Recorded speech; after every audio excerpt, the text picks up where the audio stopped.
आज आपण बघणार आहोत पंचपक्वान्नाच्या तोडीचा मेनू. हां, तुम्ही म्हणाच्यात गोड तर काही दिसत नाही आहे, तरी हे पंचपक्वान्नच वाटतं. आता स्वतःतल्या शेतातला वाढवलेला हा मायाळू आणि त्याची गरम गरम खुसखुशीत भजी. ही आहे भेंडी आणि हिरवीगार ताजी भेंडी.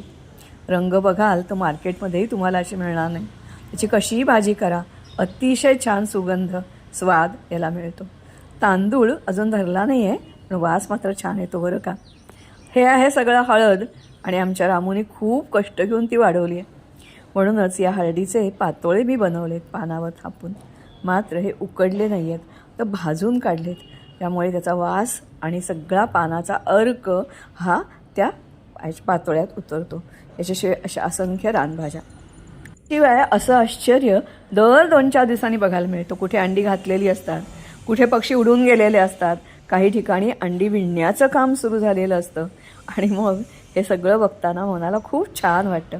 याच्याशिवाय हा जो पाऊस असतो, हा पाऊस आणखीन किमया करतो.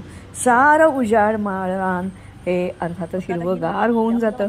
असंख्य फुलं फुलायला लागतात आणि ती गुरं आसपासची, ज्यांचं नावगावही माहिती नाही, ती सगळी शेजारच्या ग्राउंडवर अशी भरपूर संख्येने चरायला येतात.